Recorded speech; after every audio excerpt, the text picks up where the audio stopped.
So over the past 30 years of being a musician, I've done well over 5,000 gigs. I've toured, I've played for churches, I got a degree in music, and I've helped thousands of other musicians be successful through 101 coaching and through my YouTube channel. And during this time, I've learned so much about what it takes to be successful. So in this video, I'm giving you some brutally honest advice if you want to be successful or take the next step in your music career.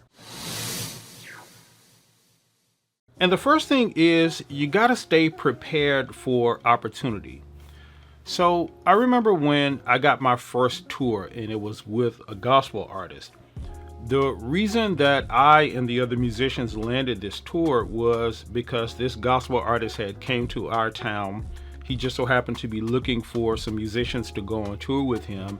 And we just so happened, because we were musicians who like to know all of the latest gospel music and all of this kind of stuff, we literally knew this artist's whole CD, his recent CD that he put out. So when we got on a concert together, he heard us playing it and he approached us and was just like, "Hey man, I'm looking for some musicians to go on tour with me.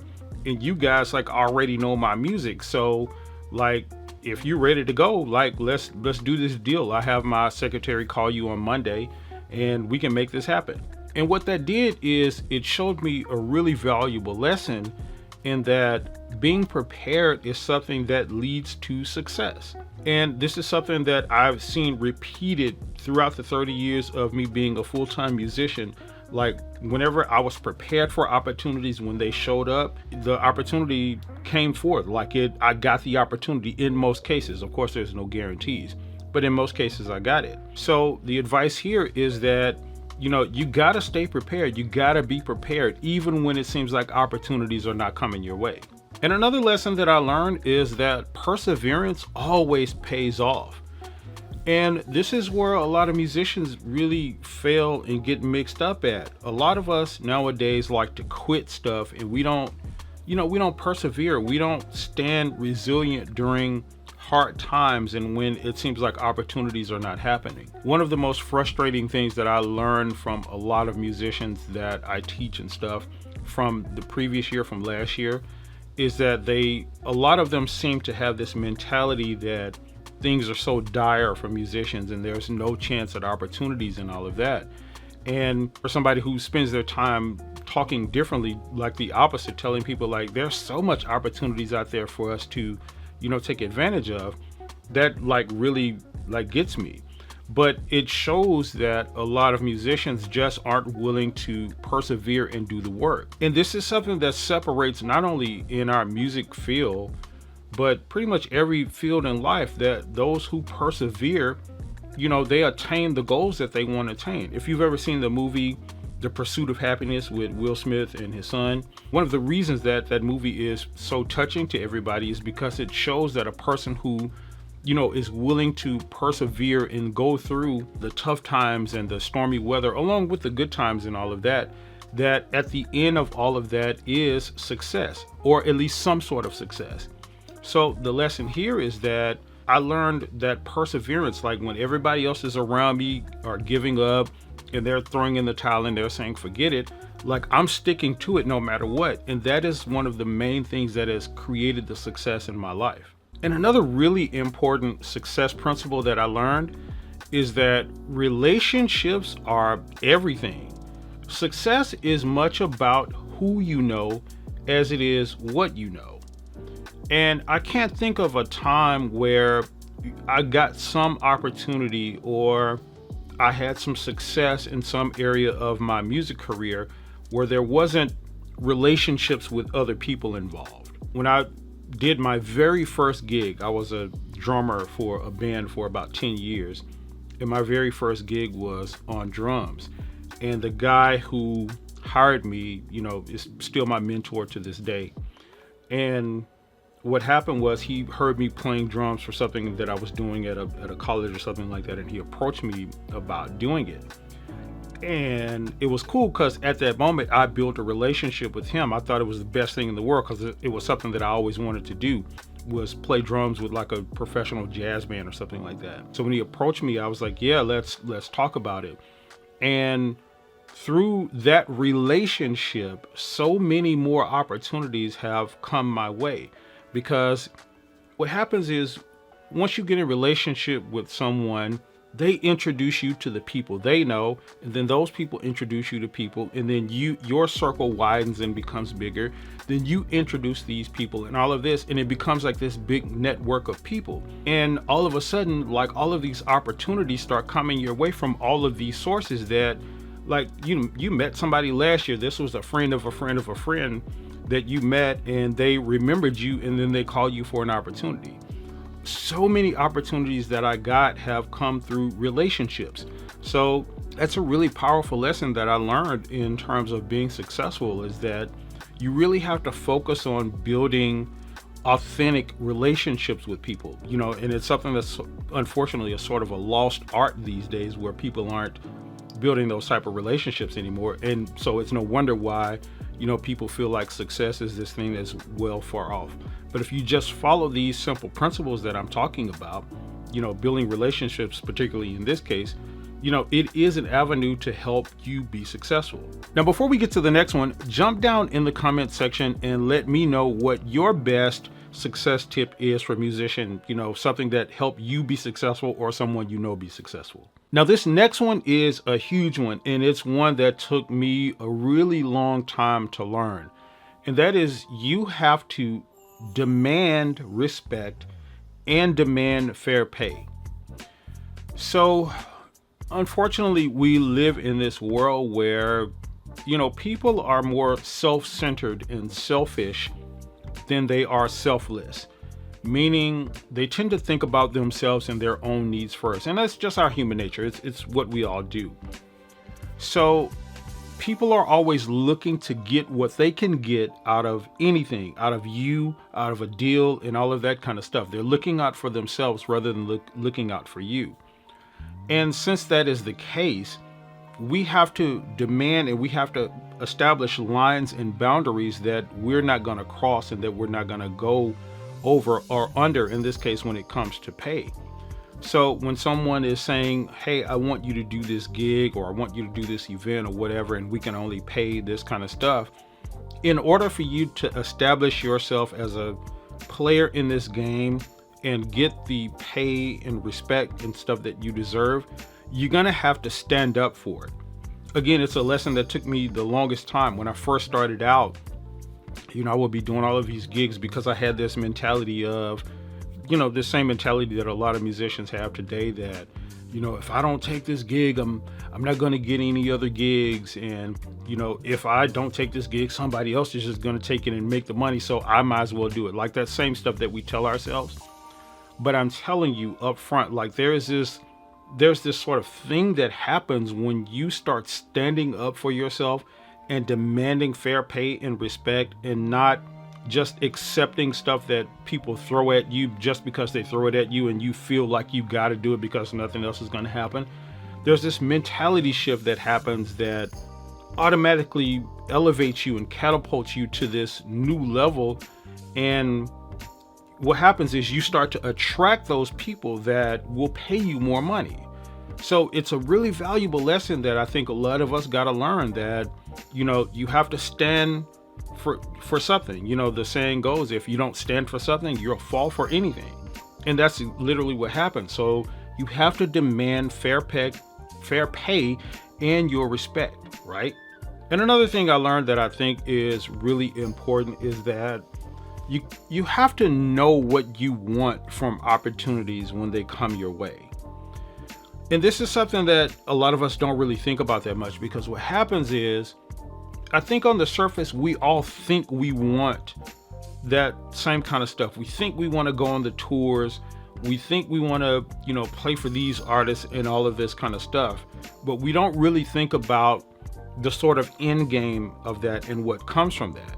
Because the reality of it is, most of the musicians that are touring with, big name artists and stuff like that, they make decent money. It's not like they're broke. They make decent money. But one, they don't really make the amount of money that you would think that they make, at least compared to the artist. Somebody on the road with Taylor Swift is not making the same money as Taylor Swift is making. So they're not making that much. And then two, those kind of tours and those sort of opportunities are temporary.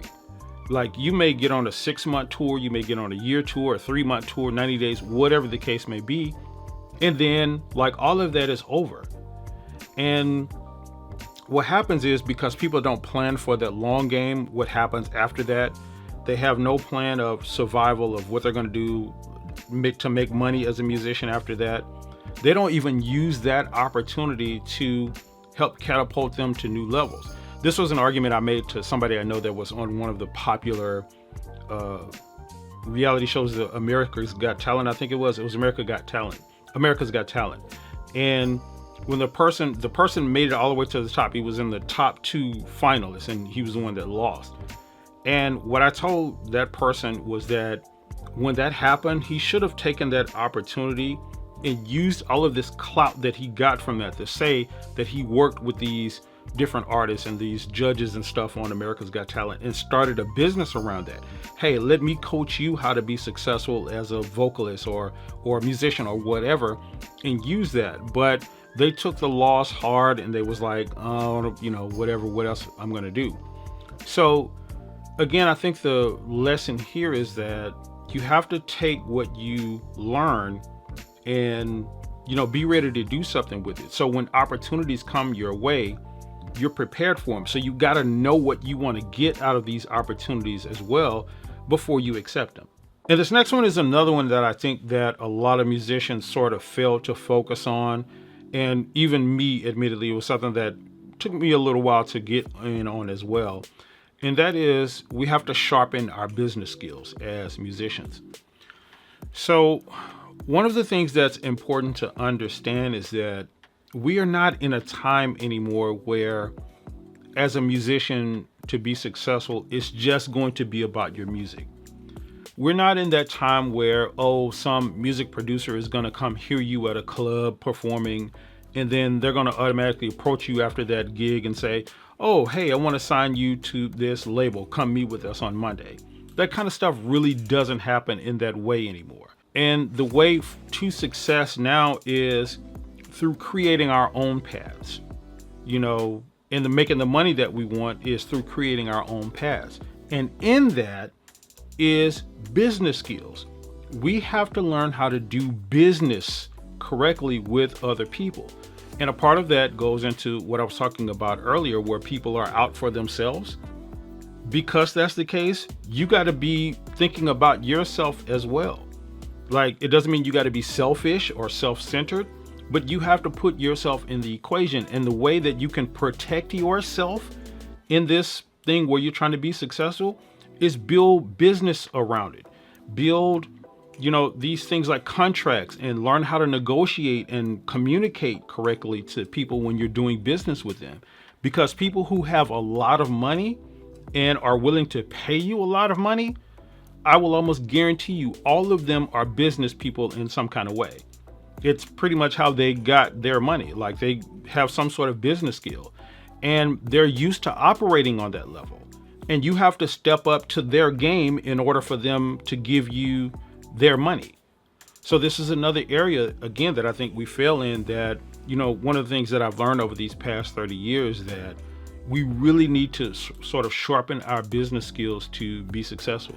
And then, so another one is, what I've noticed is that a lot of musicians, particularly in a certain demographic, at a certain age and stuff like that, start to get really cynical about the new things that happen. You see it with each generation. Like, my generation is just as guilty of it as anybody's, but like the new stuff that happens and the new stuff comes out, and the way people, make music and all of that kind of stuff, the people who did it before get mad and say, well, that's not really music and that's not this and all of that kind of stuff.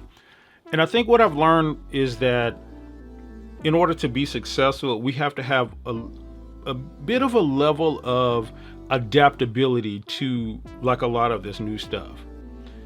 And the reason I say that, if you look at some older artists who have been around for like 30, 40, 50 years, in whatever industry, I will almost guarantee you that the way that they've remained successful and they haven't just fallen off is that they've adapted to some of the changes. I noticed it when you start hearing artists like Cher use like auto tune. Like that was a new thing that people were using, and then people are still like mad at today. But like Cher uses auto tune.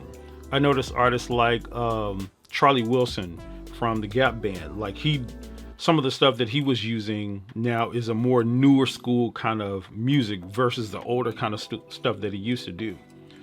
So the lesson there is that I think we all need to have a little bit of adaptability if we're going to survive, if we're going to maintain a successful career for a long time, not just a year or two, not just a couple of years and then we fall off.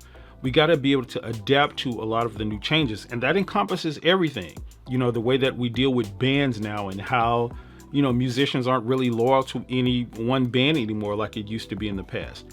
Although that's something I think that is important, we still have to learn to adapt to those changes and learn how to deal with them so that we can maintain our level of success.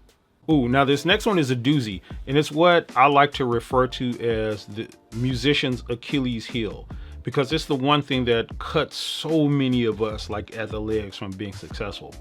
But what I've learned in these 30 years in order to be successful is that we really gotta avoid comparison and cutthroat behavior. Now, the thing is, we all have this level or natural thing that we compare ourselves and what we do to other people. There's always going to be some level of that. I think the kicker about the thing that we have to do is that we have to not let that consume us and not let it drive our actions and drive what we do and how we do things, right? So it's not about looking at someone else on social media or looking at someone else wherever and saying, oh, I'm not as good as them, or even on the other side of it, I'm better than them, so I must be doing better. The only thing that you do is you use the comparison stuff, or you look at what other people are doing as sort of a gauge to help you understand where it is you want to go and the things that you want to do. So you see somebody else killing on a guitar, on keys, on drums or something on social media, and then you think, oh, that's pretty cool they're doing that. So that gives me some ideas about some things I want to do and how I want to do them. That's the comparison part of it. And that's how we want to use it to be more effective. Not in this way that we typically use it, that we just sit around and compare everything we do to somebody else's, path. Because one of the things I say all the time is what we are actually doing is just comparing their highlight reel to our everyday life. People are putting out their highlights on social media, and we're seeing all of this stuff, and we're comparing our everyday lives to it. And of course, there's going to be a differential there. So that's the comparison part of it.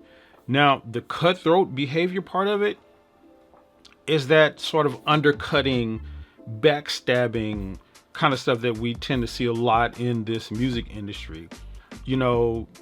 Basically crapping on other people and talking about them behind their backs and all of that kind of stuff. We have to be in this situation. We have to adopt this thing to where we lift each other up. As the saying goes, a rising tide lifts all ships. So guess what? When I'm talking good about somebody, or I'm talking somebody up and saying how great of a musician and stuff they are, that reflects on me. And that makes people be more willing to work with me, because they'll say, oh, if he's talking like that about somebody else, this is somebody that I can trust working with me. When I make mistakes or something like that, he's not gonna go around telling people I'm trash and all of that kind of stuff. Where on the other hand, it's the opposite. If they catch me talking about people behind their back, oh, he's trash, or she's dumb, or they can't sing, they can do all of that kind of stuff. Guess what it's gonna make other people do? It's gonna make them think that, well, I wonder what he's saying about me when I'm not around, right? So we kind of have to avoid that cutthroat behavior. And how it goes into success, again, is because when you have that positive attitude, when you have a more of a cooperative spirit, so to speak, it makes people want to work with you more. It attracts people to you, and that attracts opportunities. And another thing that I've learned that is an important area of focus to be successful is that we need to balance our music life with our personal life. And this is something, again, that I struggled quite a bit with early on. And thankfully and luckily, it didn't affect too much. It didn't affect too many people in too many different ways, because I was like a workaholic and I just kind of didn't have time for a lot of other stuff. But going forward and looking back on that, I think what my regret about it is that I didn't take time to like foster certain relationships and pour into certain relationships, because I was so focused on the music part of it. And don't get me wrong, there is a certain level of focus that you got to put into this music thing if you want to be successful. But I think when it gets to the point that it's at the expense of a personal life and relationships and having a social life and all of that kind of stuff, like you're basically giving up too much, or you're risking too much to get this thing. And that's something that you kind of don't see until you're in this thing for a while and you get a little older and other things start to become more apparent, and other things start to become more important in your life. And I know so many musicians, and I've seen so many musicians who've risked that and who have neglected that area of their lives, and it has worked out really bad for them. Like all of their personal relationships, even with their families and stuff, are estranged relationships, because they've put so much area or focus into this music thing, and they have some success in it because they put some focus on it. But again, now they got that, and it's like, okay, now I want to come back and hug everybody, and everybody's like, nah, bro, like you've been neglecting us for the past 20 years. Like, go and keep doing what you're doing, right? So that's a really key area that I think, again, not a lot of us musicians focus on. But in order to be successful and have a sort of balanced success, we really need to balance our music life with our personal life. And now this last one I'll share is something that is kind of related to all of the other things that I said already. And that is about staying consistent and being ready to evolve. So in looking back, if I was asked what advice I would give my younger self as a musician if I could look back, and I think if I had to just boil it down to a few key concepts, again, it's about staying consistent and evolving with the times. What I've noticed is that, again, even musicians who were 20 years ago, you would call them like beasts, and they had levels of success and stuff like that. They've fallen off now because they failed to evolve and they failed to be consistent. Even in the stuff that they were doing, they failed to be consistent in that. And I think that the key principle behind success in the music industry and getting to where we want to be is a level of consistency and that perseverance that I was talking about earlier, because it's like you got to have this sense of resilience, because the music industry isn't always kind to you. Like, probably in most cases it's not like friendly to you. You kind of have to massage it, you got to work it, and you got to, it's just like a relationship. If the fellas know what I'm talking about, like when you with a girl or whatever, and you got to massage that relationship a little bit. Like, you got to give some, it's a give and take thing, right? So it's the same way with this music industry. And the way that you do that, just as you would do it with a relationship with someone, is you can't give up on it. And you can't, have these long areas of time where you're just slacking on it. You have to consistently, day after day, week after week, year after year, all of that, pour into it, so that when you get ready to go to that bank, so to speak, and make a deposit or make a withdrawal, you got something to withdraw from. And that's the same thing with this music industry. We got to stay consistent in it. We got to keep going, and we got to focus, no matter what the other stuff is going on around us, no matter what's happening in the world and all of that kind of stuff. Now, of course, there's other things that may come in and, kind of take some of your time away. It's not that you can't do anything else, but you can't give up on the dream. You got to stay consistent in it, and you got to keep going. And I promise you, once you do, you get to success, or at least some sense of it. You get to some level of success. Now, although you now know these lessons, applying them is a completely different story.